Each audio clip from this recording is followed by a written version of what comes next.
சகித்துக் கொள்ள முடியாத ஒரு பெரும் துயரம்.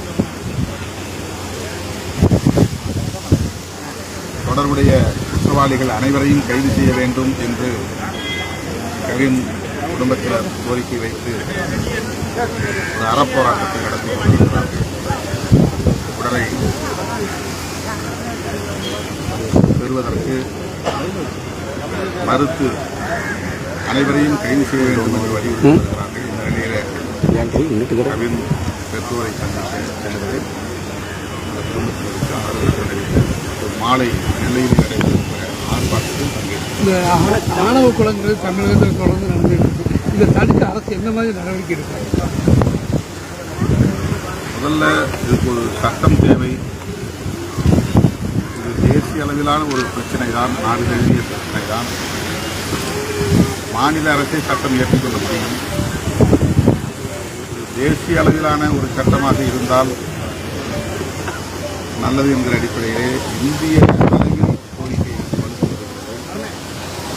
உச்சநீதிமன்றமும் ஆணவ கொலை தொடர்பான வழக்கில் ஒரு வழிகாட்டுதலை தந்திருக்கிறது. மாநில அரசுகள் உடனடியாக என்ன செய்ய வேண்டும், காவல்துறையினருடைய கடமைகளை, இதை தடுப்பதற்குரிய வழிமுறைகள் என்ன என்பது குறித்து உச்சநீதிமன்றம் ஒரு நீண்ட நெடிய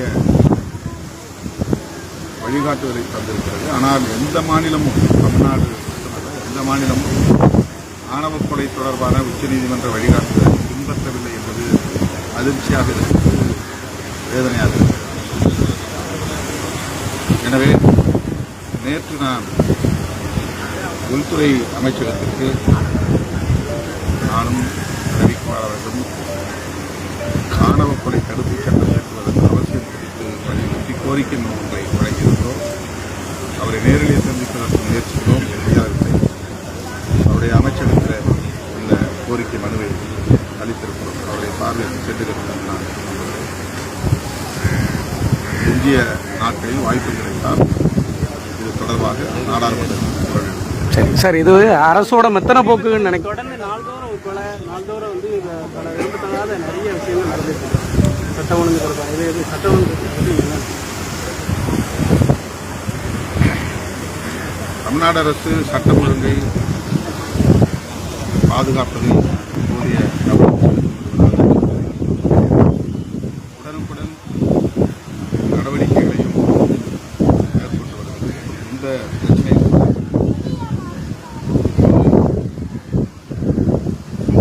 தந்தையையும் அவர் காவல் உதவி ஆய்வாளராக இருந்தாலும் கூட கைது செய்திருக்கிறார்கள். இந்த வழக்கிலே அவருடைய தாயார்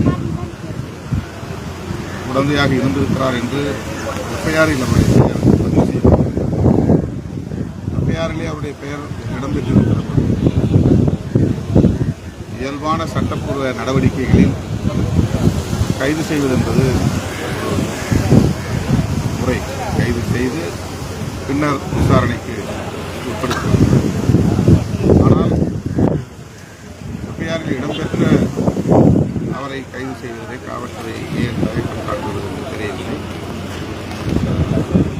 சட்டம் ஒழுங்கு பாதுகாப்பது எவ்வளவு முக்கியம் என்கிற போது அந்த சட்டத்தை நடைமுறைப்படுத்துவது மிக முக்கியமானது. சட்டத்தை நடைமுறைப்படுத்தாமல் சட்டம் ஒழுங்கை பாதுகாக்க முடியாது. ஆகவே கவினுடைய தந்தையின் கோரிக்கை ஜனநாயகபூர்வமான கோரிக்கை. புதுசாக பேரை சேர்க்கப்படவில்லை. அவங்களுக்கும் சம்பந்தம் இருக்கும் அப்படின்னு யூகம் செய்து அவரையும் வழக்கிலே சேர்க்க வேண்டும் என்று அவர் கோரிக்கை வைக்கிறார். காவல்துறை வழக்கு பதிவு செய்துவிட்டது. ஏதோ யாரும் கோரிக்கை வைப்பதற்கு முன்னதாக தாய் தந்தையும் சேர்த்து வழக்கு பதிவு. ஆகவே எஃப்ஐஆரில் இடம்பெற்ற கைது செய்வதில் என்ன தேக்கம் தயக்கம், இது கவின் தந்தையுடைய கேள்வி. அது நியாயமானது என்று நான் கருதுகிறேன். அணுகுமுறை வந்து எப்படி இருக்குன்னு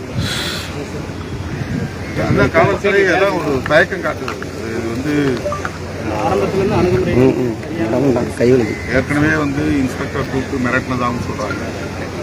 நீ வந்து காம்ப்ரமைஸ் ஆகி போகலன்னா கையை காடை உடைப்புன்னு சொல்லி அவர் மிரட்டின ஆரம்பிக்கிற மாதிரி இப்போ ஊடகங்களில் செய்திகள் வந்து கொண்டிருக்கின்றன. எப்போதுமே இது போன்ற பிரச்சனைகளில் காவல்துறையினர் காவல் நிலையத்தை கட்ட பஞ்சாயத்து பண்ணுகிற ஒரு தளமாக மாற்றுகிறார்கள். குற்றம் புகார் வந்தால் புகாரின் அடிப்படையிலே வழக்கு பதிவு செய்து விசாரணை நடத்துவதுதான் காவல்துறையினரின் கடமையாக இருக்க வேண்டும். ஆனால் சாதி மறுப்பு திருமணங்கள் நடக்கிற பிரச்சனைகளில் அல்லது காதல் பிரச்சனைகளில் உடனடியாக காவல்துறையை சார்ந்தவர்கள் கட்ட பஞ்சாயத்தில் ஈடுபடுவது ஏற்புடையதல்ல. எனவே இது தொடர்பாக காவல்துறையினர் கட்ட பஞ்சாயத்தில் ஈடுபட்டிருந்தால் அவர்கள் மீதும் அரசு உரிய நடவடிக்கை